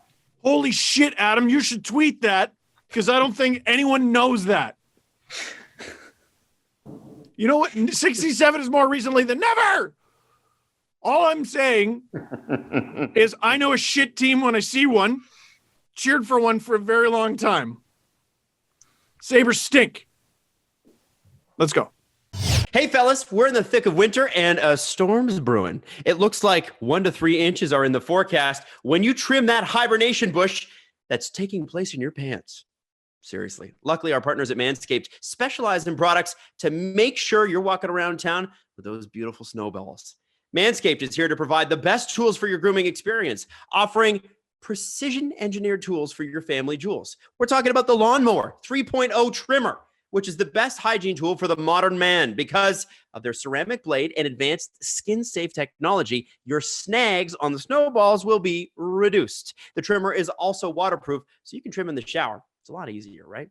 Manscaped Performance Package is the best buy of 2021. The package comes with a new and improved Lawnmower 3.0, Weed Whacker, ear and nose trimmer, performance boxer briefs, which I have and I'm wearing, and they're comfortable, and a travel bag to put it all in. You don't have to put your underwear in, though. That's okay. 20% off, free shipping at manscaped.com. All you have to do is use the code DANGLE, DANGLE. That's 20% off with free shipping at manscaped.com. Use the code DANGLE. Thanks, Manscaped, for making our winter wieners look so good. You know who else stinks? Who? Montreal. What? Out of nowhere. I know. They turned It's on the weird. shit switch and Mare Delor. Like, just, I cannot believe it. Cannot believe it with that team. We talked about this in the offseason. I can remember the conversation vividly because it was like, if Carey Price doesn't hit a 920 in save percentage, the Montreal Canadiens don't go anywhere. right? That we did have that conversation. He's got to be consistently a top 10 goalie in the league. And Carey Price has a save percentage in 12 games of .888 right now. Wow. Jake Allen has a save percentage of .929 in 8 games played. The Habs currently sit a point up on the Flames with 2 games in hand for 4th place. And I just want to throw this at you. People are like, they said this on the broadcast on Saturday night. Well, you ride Jake Allen for a couple of games. Okay, true. Maybe you do. But if you don't sort out Carey Price, the Montreal Canadiens are going nowhere. Nowhere. Why does the hockey world give Carey Price a pass in terms of still ranking him as the definitive number 1 goalie in the world? Because over the last month, we saw all of the Team Canada projections for the next Olympics, and all of them had Carey Price as number 1 goalie in the league. When they do all these surveys that end up in The Athletic, with this like, oh, who's the best goalie? We asked X amount of players. It's always Carey Price in the top 3 every single time. In all these rankings, it's Carey Price. But he hasn't performed like that in the last 3 seasons. It's dwindling. So why consistently does the NHL still rank him as one of the top goalies when he hasn't performed like that in the last couple of years? Because every now and then he shows you why people think that. And the same with Mike Smith, man. That guy hasn't been consistently good for a very long time. I know he's had a good start this season, but that's the thing. Like, I think just when you're going, is Mike Smith shit? He just rattles. He's 6-0 for some reason. Yep. Like, and he's just and he's unbeatable. He's unbeatable. That's why he's been able to ride 2012 for 9 years. Yeah. Cam Ward rode his rookie season for over a decade. He had some good seasons in there. Let's not be disrespectful. Some say he's still going. Oh, man, that final season. Somewhere out there, some NHL team is ready to give him $4 million. And that'll take us to the promised land, said ex-NHL team. Teams were willing to go after Jimmy Howard this year. Yeah. This year. And he said, no, take your millions and stuff it. I'm retiring. Yeah, no, actually, no. Let me back Jesse's point. Sure. Because he's right. Now, from 2013 to 2017, Carey Price was unstoppable. Let me read you these, just save percentage. 13-14 through 17, or 13-14 through 16-17. So he goes from a 905 in 13, and then the 14, 927, 933, 934, 923. Now in 17-18, aka the last year that Taylor Hall was good, a 900. Okay, so that falls off. The next year, look at this, a little bit of rebound, 66 games. He's healthy, 918. Then last season, a 909, and this year, an 888. Now, I think a lot of people the year he was injured in there. The year he was really injured? Yeah, like the one where games? he played like 2 games, yeah. Well, he he had 12 games and he had a 934. That's why the save percentage was so high. But the year before he had the year before he did 933. So it's not out of line with where he was at, right? Yeah, but he played 12 games. Like you can't count that season. 100%. And I think, Jesse, you have a point. It's like, at what point does this trend become a reality? And if you look at any player and you judge any player on the last 3 seasons, which is what you should be doing for a trend, Carey Price is trending down. And he might be injured, and it might be this, and it might be that. At what point is it's just not enough? So I'm looking at the breakdown that you just said, Adam. He was the best goalie in hockey for planet Earth. No question. At least, I would say 4 consecutive seasons. If you're doing cumulatively over those 4 seasons, the best goalie in hockey. And that includes the season where he only played 12 games. Right? Then he had a 900 and we went, whoa, what's that all about? It's probably just the injury. Though? Have we? All right? Well, some people did. And whoa, what's all that all about? And he's injured and whoa. Follows it up with a 918 in 66 games. That is excellent. And that is best goalie in hockey conversation worthy. Mm-hmm. Follows it up next year with a 909 in 58. And we go, Very good, but... Oh, well, it's the save percentage. Save percentage league-wide is dropping. That's about average. But again, he's making $10.5 million. After that, he was able to ride, I think, the bubble. So was the whole team. And now we're looking at his 888 and going, uh-oh, SpaghettiOs. What's gone on here? It's not a good situation, man. And him and Bobrovsky are screwing it up for goalies everywhere. Nobody should ever give goalies a double-digit number ever again. That should never happen in hockey. It's never going to work out. If both of those guys were performing, would we be saying that? But they're not. But they're not. Right. But what I'm saying is that we can't, I don't know if we can make a blanket statement like that, because there could be somebody who comes along and does perform well for that. And then they stop doing it. And then you're like, oh, I gave him $10 million. Well, I won't be GM at that point. So They're making it harder. And this is the thing. So there's still the only two making double digit. Someone making close to that is Andrei Vasilevsky with, I think, 9. If there was anybody in the league worthy of that, it'd probably be him. But double digits? No one coming up. No one, pending free agency. Nobody. I think if you spend more than 7 on a goalie, and even that goalie's got to be in the Vezina conversation every year. It's funny because with goalies, they seem to not get paid at their peak. They seem to get paid at like the end of the crest. Like Carter Hart, like Austin Matthews, for example, he gets paid going into his prime. Like even before his prime, he gets the big paycheck. But a guy like Carter Hart, you got to come up and then play 2 seasons and prove that you're a starter, and then you get paid. But if it would work like a forward or a defenseman, he would get paid going into those years, and it just doesn't work that way with goalies. So you're always kind of on the losing end with these contracts.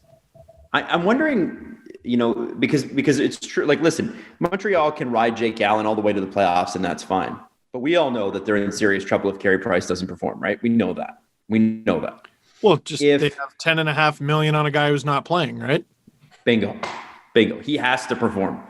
How does that relate to, and I hate to make this about the Leafs, but Darren Dreger said something interesting today that I wanted to run by you guys. And I read this tweet right before I came downstairs from my little nap to do this show. And the tweet was about the Leafs challenges over the next few years, because Darren Dreger loves to do this. How are they going to re-sign everybody? Because this is where, and Leaf fans bite every freaking time, and I'm going to bite here. Sure. Anderson and Hyman are up this year. Riley's up next year. And he said, how are you going to get those guys all under contract?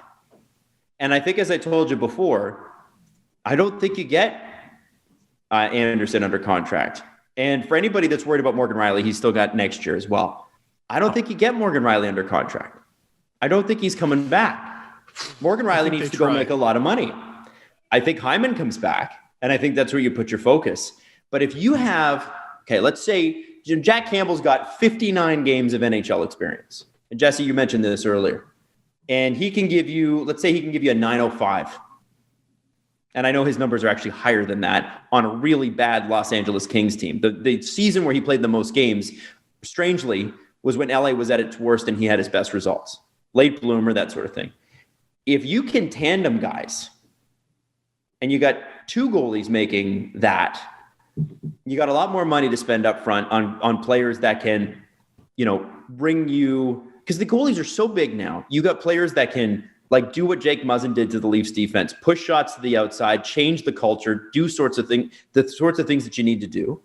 I wonder if the NHL, with certain exceptions, moves to the 1A, 1B model that they were riding for the late 80s. A lot of the late 80s teams, I believe Montreal had a double Vezina winner one year because the tandem was literally split even.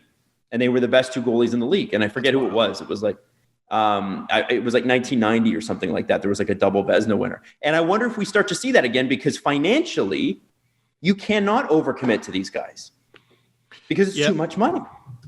How many games did Curtis McElhinney play in the bubble? I don't know. How many did he play? Let's look it up. Survey says it's not on HockeyDB. Woo! I'm pretty sure the answer is 0. Right? So even though we saw Anton Khudobin push the Stars all the way to the Stanley Cup final as the backup filling in for the starter, you still need that guy. You need that guy. Like, I look at the Hurricanes, for example. Yeah, McElhinney didn't play a game in the playoffs. I look at the Hurricanes. I like Mrazek. Fine. I like Reimer. Fine. But I think teams need to pick one. Right? Because come playoff time, you're going to have to pick one. I just don't really think the tandem thing works in the playoffs. You might get a round or two out of it. I just don't think it works.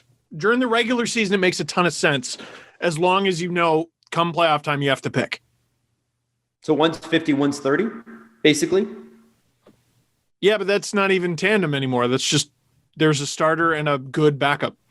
Okay, fair enough. By the way, I think what you're saying is there should just be a good backup, and I agree. Well, yeah, and you got to leave yourself the room for it. And I don't think Freddie Anderson is going to – I think Freddie Anderson's going to want a lot of money, and somebody's going to pay him that. Like, if you're Freddie Anderson, are you not like asking for a Jake Markstrom contract?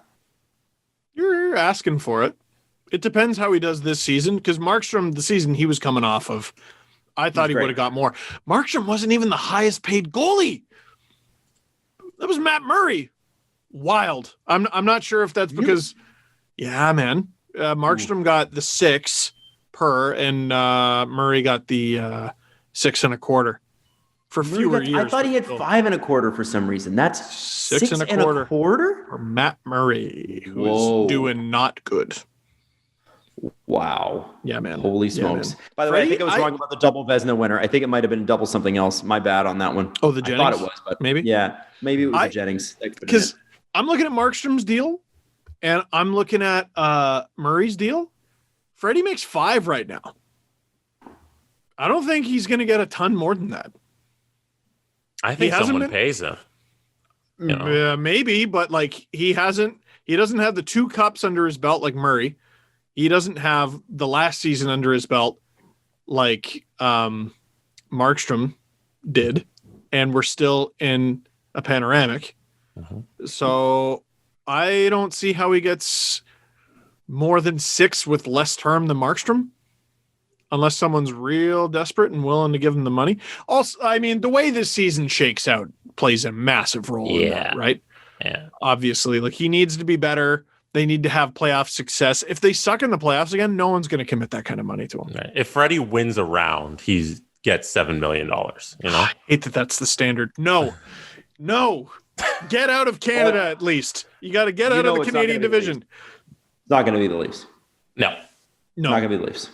I don't think so. No. Bye. And I don't be surprised. Freddie had a good run here, but don't be surprised when he's not here next year. Just don't. Yep. I've been expecting this for 3 years. There's no way it makes sense. By the way, Binnington is up this year, and I wanted to bring him up. By the way, Jesse, to answer your question about Carey Price, when do we start saying maybe he's not the goalie he was? Yeah. I think right now is a good time, and I think last season might have been a good time. And I think the reason that it hasn't happened yet is because people are kind of lazy in terms of actually looking at it. And I think when you did talk about, when you did talk about Carey Price in a negative way for a long time, you got an earful from Habs fans. Believe me, I did it. But those echoes they're less and less and less because it's starting to sink in that he's not the goalie that he was. And he started to not be the goalie that he was right around the time he signed that extension. And that's hard, Miles. But the Habs are also, it could be just that they're in perfect storm territory, right? Their special teams are poor. Their 5-on-5 numbers are still good, but their special teams are poor. Their save percentage is down and their shooting percentage is down. Like they are PDO crashing all at once. And I just have a hard time believing a team that's as good at 5-on-5 as they are is actually this bad. Like, I don't know if they're the juggernaut that was advertised. Poor CJ. God, he just keeps eating shit for that tweet. Poor guy. But they even brought it up on 31 Thoughts. Freeman's like, oh, R.I.P. CJ. Feel bad for him. What's the tweet? He basically went, I think we can officially say it. The Habs are a juggernaut. Oh, God. And then it was like a week later they weren't. But like, man, been there, man. But for some reason, everyone made that the flagship bad Habs tweet for this year for some reason. Yeah, we've all had freezing cold takes. Of course. God. I don't think they end up being this bad. They're definitely somewhere in the middle. I'm going to go they're closer to being good than bad. They're going to make the playoffs, guys. Yeah. The Habs? Yeah, unless the Flames Habs are going to start make the playoffs. Yeah. They're I going mean, to make if they keep doing this, if they do this for 2 or 3 more weeks and the Flames actually, put it together. Well, that's the problem. The Flames and Habs right now are doing what the Leafs and Panthers did toward the end of last season. They're going after you, after you, after you, after you. Neither of us want this. Like the Leafs were like sub 500 and the Panthers were like, actually, we're more shit. Take that, Leafs. And that's kind of what the Flames and Habs have been doing lately. And I think the Habs come out on top. Right now, we're penciling in Leafs Winnipeg, and then we're crossing off Vancouver, Ottawa. So we got 2 spots between Calgary, Edmonton, and Montreal, right? That's the Oilers make it. Oilers make it yeah, easy. Easy. Okay, so then it's just Calgary and Montreal is what we're looking at. Pretty now, much, right? Pretty much, yeah. Mm-hmm. Okay. Well, okay. The Oilers make it asterisks. Mike Smith continues the streak he's on. They're good enough. Listen, I think they'll make it, but are they going to be winning? I think this was their hot streak this year. I do. Slam dunk. I guess we're going to find out. Mike Smith's been incredible. Man, but they lose Mike to Hutch. We'll see. No offense to Hutch, but that's what we said the night before. Yeah. Yep. I mean, Jack Campbell's great, but they were playing a goalie coming off an injury. That should be worse than a healthy Hutch. Adam, you briefly brought up Jordan Binnington. Were you going to talk about him trying to fight 18 guys on the ice after getting pulled? So I wanted to ask you, before we got into this, I really wanted to ask you guys a question. You remember in high school, there was always that fucking guy, trademark, that fucking guy, TFG, who would walk around the playground and throw fake punches at people. And then he'd be like, oh, you flinched. Yes. You know who I'm talking about. There's one in every school. There's one in every grade. You can name them. You can see their big, stupid face, and they always have a punchable face. And Jordan Binnington pulled that at the NHL level on Saturday night. And it's so funny to hear Devin Dubnik's comments post-game, because he was like, just chill out and get off the ice, man. Like, go, get out of here. And he cost his team up, put his team down. Cold goalie going in, put his team down with an unsportsmanlike. And I loved Craig Berube's spin on it, because this is a real spin. He's a fiery guy. That's the way he is. He was trying to rally the team. That's what he's trying to do. Well, throwing Adam, fake punches? Who are you to say that Stanley Cup winning coach Craig Berube is on? Because after all, after that little episode with Jordan Binnington, the St. Louis Blues won that game 7-6 in the shootout. Did you see that some people were actually saying that was the rallying cry? That's why the Blues won, because they were fired up that their starting goalie shit their pants on his way off the ice after getting lit up. God, what if the Sharks stink, man? And that's why you won. St. Louis fans really seem to like Binnington, though, right? Yeah, he won them a cup. He's a fan favorite, but he seems a little like a hot-headish, if that's fair to say. Oh, he's hot-headed. He's definitely hot-headed. By the way, I love that the Leafs have the distinction of being the first team Binnington was ever pulled against. That was last year. But I didn't understand that. You're allowed to think that's funny, but like that, I've never seen that kind of pants shittery from a goalie who had just been pulled. I've never seen him. Like, did he get a penalty for that? Yes, unsportsmanlike. Oh yeah, you got the unsportsmanlike. I don't know. I think he should have gotten maybe more than that. That's so ridiculous. And it was funny. Curtis Stanford even said, I've got the quote here, that was good for us. He was pissed off and we were pissed off. To see him do something listen to this, guys. The best part of this quote is the back half. It's like ice cream on a summer day. To see him do something like that and go out with some fire was good for us. That's thanks to Jeremy Rutherford, by the way, the quotes. Yeah, he really inspired that nonsense. What they should have said was, listen, our buddy was being a fucking idiot. Thank God we won. Right. And what is he upset about? Like, how is he upset at the other team for getting pulled? Like, they scored on you. Like, are you upset that you let in the goals? Yeah, but it's your fault. It's not their fault for scoring. 4 goals on 19 shots, Jordan. 4 goals on 19 shots. He inspired Devin Dubnyk to have a 774. Remember, and everybody was like, hey, Dubnyk and who's their other goalie? Martin Jones. There's a tandem you wouldn't expect. Best tandem in the league. I was being so nice to them, saying, oh, watch, they're going to be the shitty team from last year who's not shitty anymore. Make a save. Good God. Yeah. Good God. They cannot make a save. No, that to me is the most ridiculous storyline. Yeah, you were so inspired by it that you allowed 2 more goals after that. Shut up. Nobody Get is out of inspired here. by You fake happened punch to guy. win the game. You're right. It has nothing to Against do a with bad the goalie who team. wasn't playing anymore. Shut up. It had everything to do with the goalie who was playing. Dubnyk. He was bad. You guys remember when? You guys remember when Mark Messier fake punched the media and the Rangers won the cup? That was pretty cool. I liked that. My favorite Mark Got him in Messier front of the mic and was like, "Oh, you flinched! You flinched!" Like nobody is inspired by fake punch guy. I just want to throw that out there. If you're a fake punch person, you suck. Stop it. No one cares. Knock no one it cares. off. And if you make people Adam's flinch, coming good for for you. you. I'm coming for you right now. Coming for you with my finger right up to the camera. Cut a promo on fake punch guy. Listen here, brother. Do. I am a real historian. Where was I going with this? I don't even remember. I don't know. It's dumb. It's dumb. By the way, Evander Stupid Kane. hockey stuff like that is so annoying. Like, come on.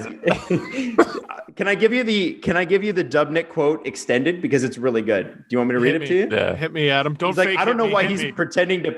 I don't know why he's skating around pretending to punch guys. I just told him get off the ice, calm down. And then he goes on to say, he's 160 pounds and he's out there swinging at guys. I don't know why he's out there fake punching everybody, but I understand guys get frustrated sometimes. He's competitive, a good goalie, and he was obviously pissed off. That's fine, but we can look after ourselves. And then Evander Kane said, it seems like he does a lot of talking. It's too bad I wasn't on the ice for that. Okay, speaking of guys who do a lot of talking, Evander Kane. I mean, Evander Kane throws some punches too, but like, shut up, dude. Wouldn't you like to see Evander Kane and Jordan Binnington just square off? Yeah, two super likable guys. just the villains. Let's go. Yeah. I want to see the Paul brothers fight. You know who wins? Us. That is who wins. That is what. Yes, Okay, I want to all see right. that, please. Yeah, I'm just so happy Marco Scandella scored 2 goals because Jordan Binnington threw a hissy fit. You know, that's what happened. Like, You know what? Here's the thing: the Binnington thing isn't that big of a deal in the terms of a long-term season, right? You're going to have some players are going to go squirrely on you. It happens. But if this keeps up, if this is something that he does with any sort of regularity, like 2-3 times, or it happens in the playoffs, and this is a guy that's won a championship, I get it. But this is something he can't allow to keep happening. He is now a leader on this team. He's also in a contract year. You can't. This can't happen. This is such a hockey thing. Like, oh man, that really got us going, boys. Like, I would love to hear the other part of, you know what, that really got us going. Before that, we weren't trying. right. And honestly, before that, before he fake punched noted tough guy Erik Karlsson, we just couldn't be arsed. And then he like fake punchied with the blocker, which is super cool, by the way, that he did that with a full set of goalie equipment on. He fake punched the guy with the blocker on, and that made me a multimillionaire. Be like, you know what? What if I tried? Yeah. Then we started playing real hard. Like, shut up. Like, listen, there are definitely times where a fight could get you going, and I don't even doubt that got the adrenaline going for the Blues. But like, what a ridiculous thing to claim. I was previously not trying. But because our 160-pound goalie threw a fake punch at Erik Karlsson, that made me, Mackenzie McEachern, get my first goalie of the year. That made Marco Scandella get his second. Mm-hmm. What are you talking about? Get out of here. I have a question. You didn't try. If you tried harder, maybe LeBanc and Couture don't score.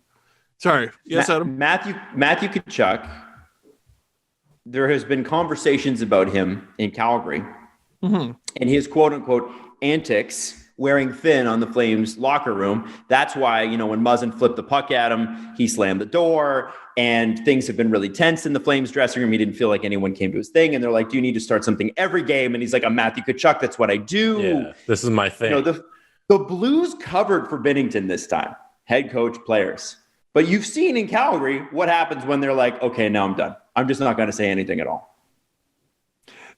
I think that's a different situation, but like the Flames should definitely take a lesson from the Bruins, who only said anything to Marchand when they were like licking Brad. Like but part of the reason Marchand was so effective for so long is the Bruins enabled it. Mm-hmm. Like the Flames are going to, start cutting the nuts off of Tkachuk's game if they don't enable him to do the things that he does. Well, that's because the Bruins would mob anybody that touched Marchand. If you breathed on him the wrong way, you'd have Zdeno Chara's stick down your throat. And look who's on the Flames. Lucic, who enabled all of that. Shouldn't that be the vocal voice in the room going, I've seen this work quite effectively, actually. Where's that? Where's that? And let's not confuse what happened here. There's Matthew Tkachuk, who goes into the dirty areas and starts a war every single game. And there's a goalie starting a fake fight after getting pulled. They're two extraordinarily different scenarios. Fair. And the Blues trying to give the goalie who got pulled props in a shootout win over one of the league's worst teams is hilarious to me. Sorry, Adam. And with that, we're going to go to the press conference. All right, first up for the press conference, we are going to do a little Adam's History Corner. The people have been asking, and Kevin Murphy specifically slid into Adam's DMs, and Adam forwarded me this message. It says, hey, give me your favorite 5 Roman emperors one time on the AHC. That's Adam's History Corner. Get Adam's History Corner merch at stpn.ca right now. Do it or I'll fake punch you in the face. He said, hey, give me your favorite 5 Roman emperors one time on the Adam's History Corner, and I'll donate $50 to Sick Kids. Ooh, so, Kevin, now that we did it, you got to do it. Send in that receipt, and Adam. Receipts, Kevin. We need those Roman emperors. Top Rank 5. them by beast. Guys, rank them by beast. These are basically there's like a theory out there that there's 5 good Roman emperors, and that comes from the historian Edward Gibbon, who wrote like a gigantic volume of work in the 1800s called The Decline and Fall of the Roman Empire. I'm going to differ a little bit, but most of them did make my list as well, and we're going to just kind of run them down. So we're going to start with number 5 on the rankings. I feel like Stephen A. Smith, but with history here. Hadrian, your boy Hadrian, best known as Hadrian from Hadrian's Wall, which runs from one side of England to the other side of England, because Hadrian was like, we're tired of the Scottish, as we called, back then they called them the Caledonians. We're tired of them. So we're going to just build a big old wall.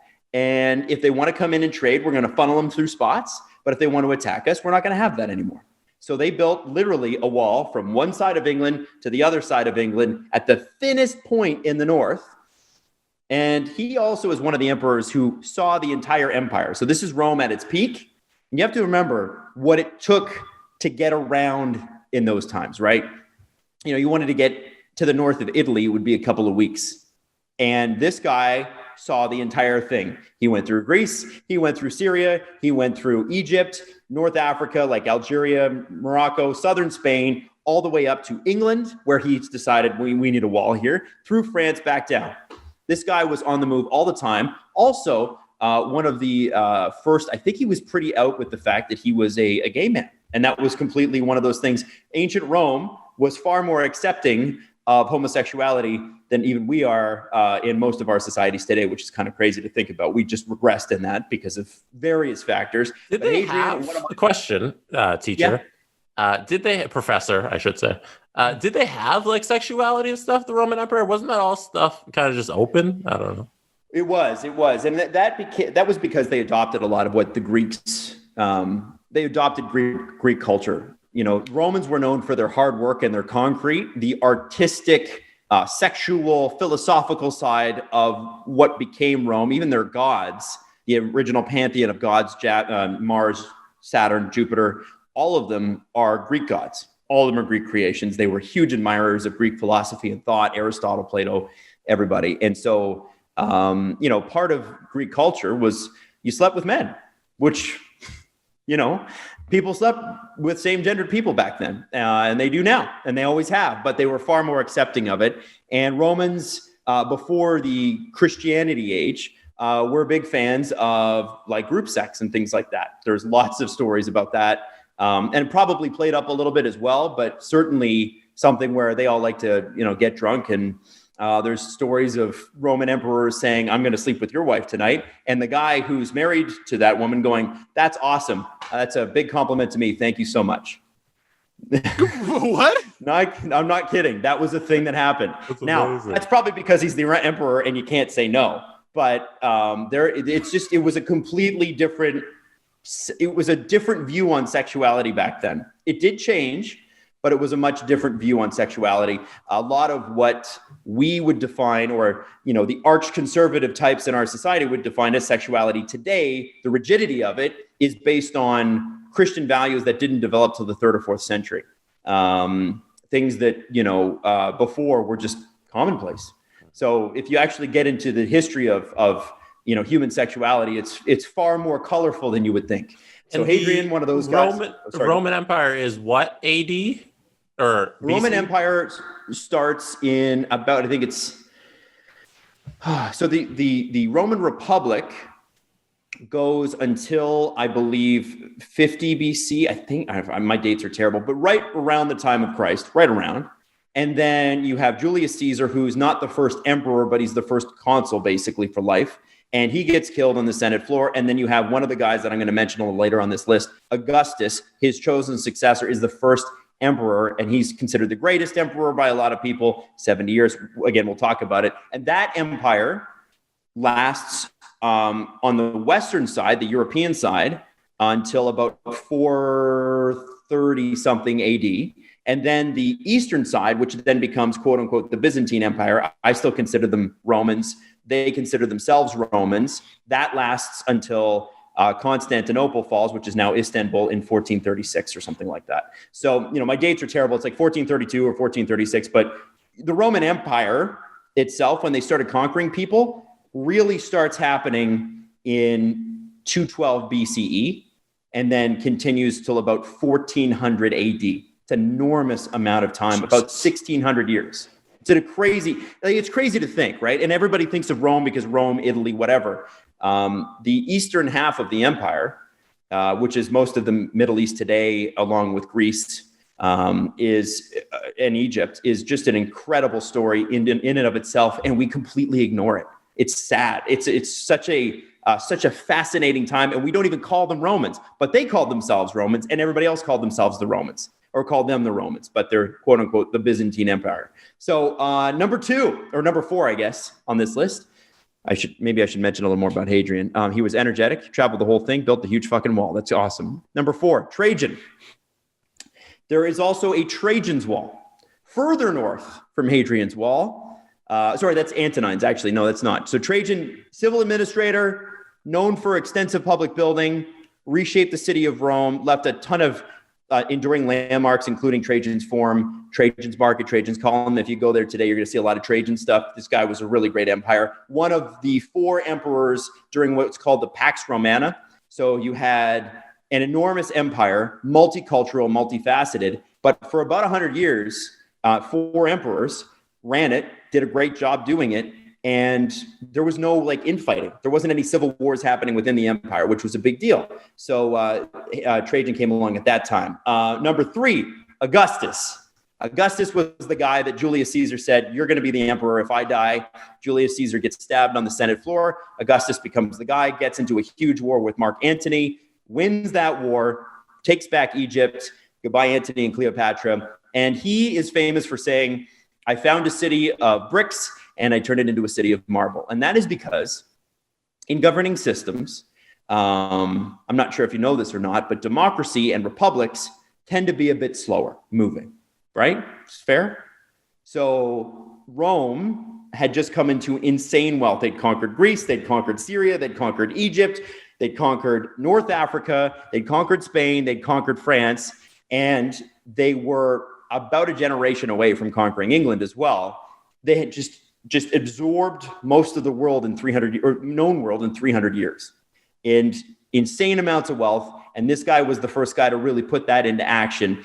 The system of the Roman Republic didn't work anymore, and that's why Augustus was the first emperor. He made it work really, really well, followed up by Claudius and Tiberius, and they were okay, but Augustus is number 3 on my list. Number 2, if you ever saw the movie, are you ready for the Russell Crowe Gladiator? Oh, yeah. You remember? Mm-hmm. Marcus Aurelius. He's the old man. He's the one that's like, 4 years of peace and 20? Do you remember that? Mm-hmm, mm-hmm. And then his Commodus smothers him with a pillow. That didn't actually happen, by the way. But Marcus Aurelius was the last of the 4 great emperors in a row. Philosopher emperor, was the first guy. He's viewed favorably by historians of a certain era, which focused a lot on Christianity's acceptance in the Roman Empire. There's a lot of people that are like, this is really an important thing. And it was an important cultural move. But I think we put a little too much on like how important it was with Marcus Aurelius. All he said was, please stop persecuting the Christians. And that was it. So, because they used to burn them at the stake and throw them to the lions and all of that stuff. And number 1 to me is Emperor Constantine I. This is the guy that, and I told you that Rome split, right? There was the Western Empire and there was the Eastern Empire. Constantine came back, reconquered Italy, which was a shell of its former self, reconquered North Africa. Then his brother screwed it up, long story. But Emperor Constantine, my absolute favorite, really the founder of what's now Istanbul, but what was Constantinople. He moved the capital from Rome to Constantinople, and it remains to this day one of the most important cities in the world, one of the greatest historical cities in the world. And at a time when London had 20,000 people in it in the Middle Ages, Constantinople had 600,000. And what's so cool about Constantinople is they actually had chariot races, and they had this gigantic hippodrome, big, long stadium that fit 120,000 people. And there were 4 different teams. And each of the 4 teams had a different color. So you'd have like red, green, yellow, purple, whatever. And so each emperor would have to choose a team in Constantinople that they cheered for. And there were 2 teams that were like real factionals. You got to think like there was real money and power. Like think soccer hooligans, but like almost like they've got like their lobby groups for the government. And then you've got 2 teams that were really kind of benign. So the emperor always picks the benign teams, and these teams face off in chariot races. And there are riots in the streets. There are all the things that we've seen today used to happen in ancient Rome as well. And if they didn't have those, the thinking was that Constantinople would literally tear itself apart. It was the place where everybody kind of got their rage out. So you should definitely check that out. Team sports, always a fun thing and a great way for politicians to distract you from things going on in the world. So there you go, guys. Those are my 5 favorite. Constantine I, absolutely my favorite. Also the first guy to embrace Christianity, although I'm not as into that as everybody else is. I don't think it's as important. I think he did it as a political tool, and it worked. Adam. It did. He did. That is Adam's History Corner. Very good. Do you care? Although I do have one. No, I definitely care. That was extremely interesting, but I do have a criticism. Oh, okay. I mean, we're having a conversation about great leaders, and you left one out. Who's that? Breaking news. Rich Clune named Toronto Marlies captain. Oh, good for Dickie. him. Great for Rich Clune. Like that. That's awesome. Dickie Clune. That broke during Adam's history corner. Adam, I'm sorry Amazing. about that. But Happy to hear that. That's great for Rich. Met Rich Clune, nice guy, and I'd walk through a lot of pain for. I'd do all the things that Rich Clune asked me to do. Let's just put it that way. Big scary guy, but also a guy you'd fight for. it's something like that. I'd fight knowing I have Rich Clune behind me. Right. Yes. Yes, exactly. I think this might have been one of our meet us at the Marlies games. I can't remember, or maybe I just went to a game with you guys. But do you remember one of the Marlies got hit from behind? I don't remember who it was. And Rich Clune just went confetti gloves. You know when the gloves just pop right off, and beat the brakes off the wrong guy. Yes, he didn't grab the guy who hit him. Didn't fake punch him either. No, he did not. Now, Adam, sorry to take that break from Adam's history corner, but at some point, I think you might get a request from someone else who listens to the show for your knowledge and expertise on I don't know if you've ever heard of him, but King Edward VII. I think would be very interesting. We'll have a discussion about that whenever you would like. I'm just saying. Okay. You guys need another question? Yes. Give us a hockey right. question. So this question came to us twice. It came from Eris Mix 19 on Twitter and also Cheeseburger Randy on Twitter. Okay. They think we should have our attention on Patrick Kane for the Hart Trophy right now. Apparently, Patrick Kane with his 34 points, 11 goals, and 23 assists, and his third place in the Discover Central Division Chicago Blackhawks, 1 point back of first place, should be considered for the Hart Trophy. What do you guys think? Man, there's not a ton of arguments against it. I mean, he's not. It's not the best player in the league trophy. It's the most valuable to his team. And, you know, we talk about Kevin Lankinen and what a great story he is for the Chicago Blackhawks. And, you know, I didn't think they'd have any goaltending coming into this season. They obviously got one. But forgotten with how good the Blackhawks are, they don't have Jonathan Toews. Hasn't played a game this season. I cannot believe they're doing this without Jonathan Toews. So, and I mean, DeBrincat's having a great season too. It's never a one-man band. But, yeah. He's having one of those seasons right now. I'm with you, Steve. I don't really have anything to add to that on top of it. Like you kind of covered it. We each year we try to pick a team that you think will surprise. Like I think I said Florida, Jesse said LA, Steve said San Jose. Adam, you said Nashville. I did say Nashville, didn't I? Bad pick. I mean, they did surprise. Mm-hmm. They so yes. For you. You try to have in hockey. You try to get a little like I'm gonna galaxy brain this one, but predictions are that for that reason. I thought Chicago was just going to be a dumpster this year, and good for them. This has been a very surprising and very cool thing, and that's what makes for great stories in hockey. Let's see how far they can ride this. And it's not like everybody's like, well, you know, Hawks fans, they always get to win or whatever. Well, they've run the organization pretty well. As much as I've been critical of Stan Bowman and some of the moves he's made, so have Hawks fans. I think this is fun. This is unless the Hawks are playing you and they're beating you, this is the kind of story in hockey that you love to see. It's fun to watch. All right. Next up from John Wenberg 99 on Twitter. He tweeted me and said, "Are the Florida Panthers for real?" Yeah. I mean, yeah.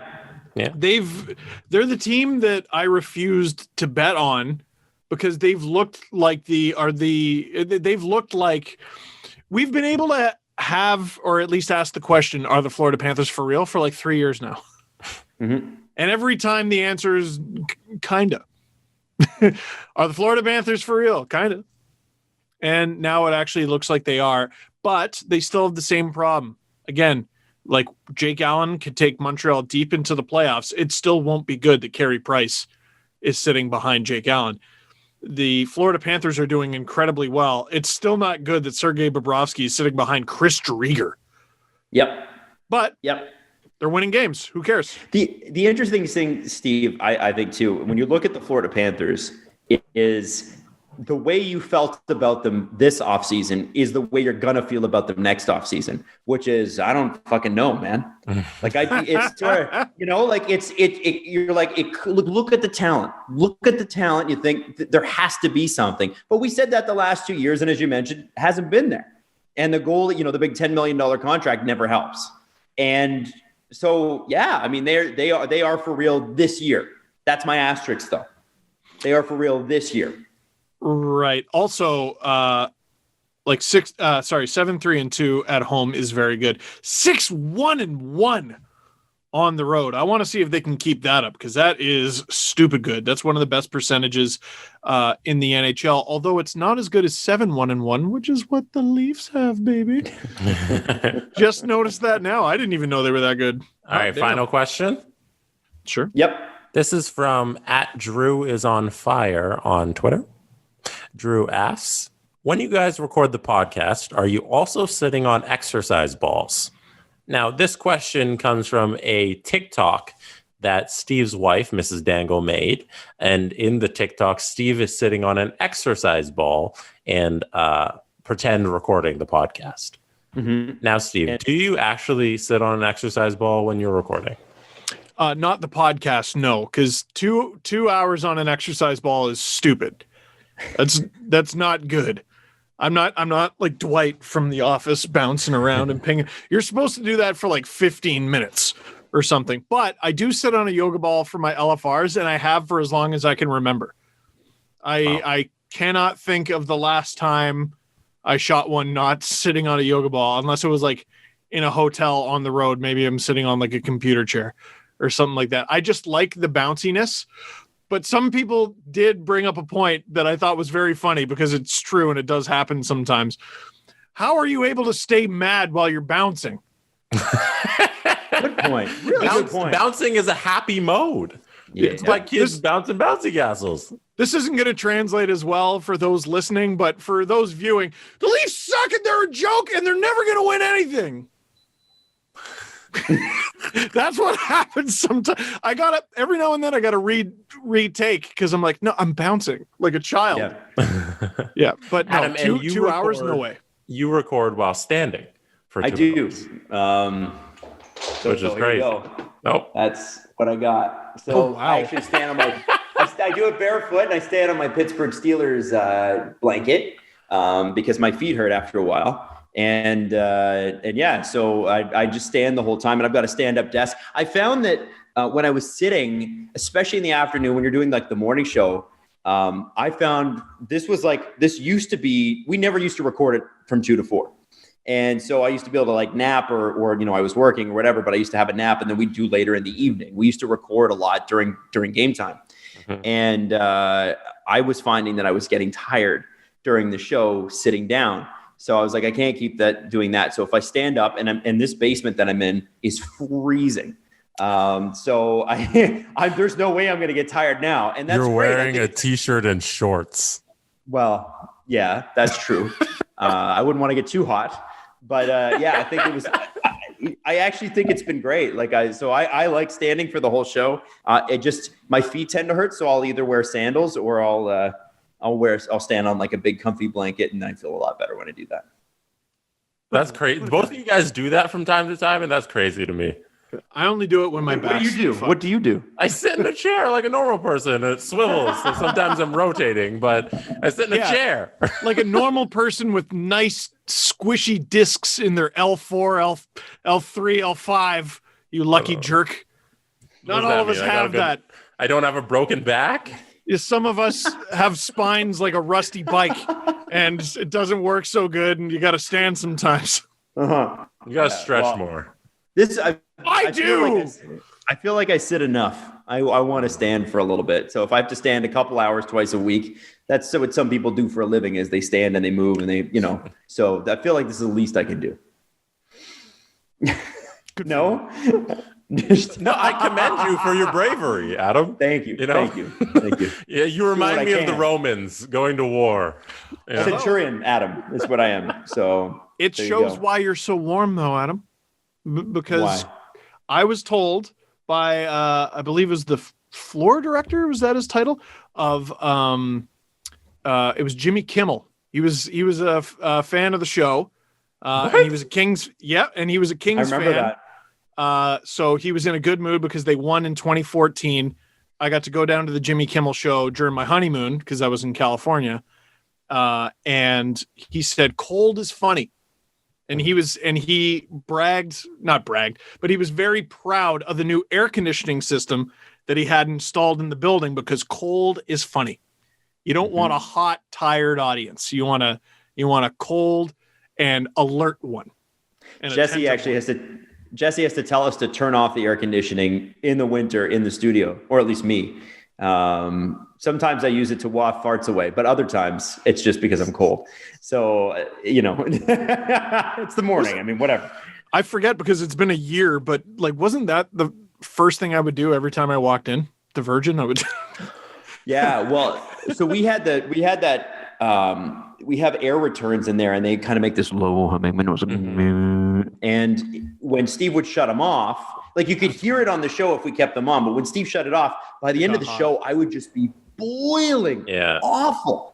So I kind of like that we're doing this from home now because I can at least control the air temperature and not worry about some air return or anything like that. So I can't believe it's been a year. I know. Jesus. We'll get back there. Yeah, maybe in a couple of weeks when it's like the Gobert anniversary or whatever, we'll talk about it in depth. But I can't believe it. I know. It's crazy. Crazy. It's March again. So anyway, that's it for us. We will be back on Thursday. Leafs play the Oilers a couple of times this week. Going to be lots of fun. Should be an interesting one with Hutch and Net. Love you boys and love you. Thank you so much for listening. If you want to sponsor next episode's Crown segment, please do not forget to let Jesse know. Show him your receipt and we will get you in the line so we can shout you out and give me a little bio about you for goodness sake so I at least know who I'm shouting out and know a little bit about what you do on your daily basis. Okay? All right. We'll see you Thursday. SDPN.ca. The Steve Dangle Podcast. Follow the guys on Twitter at Steve_Dangle, at Adam WYLDE, and at Jesse Blake. Connection complete.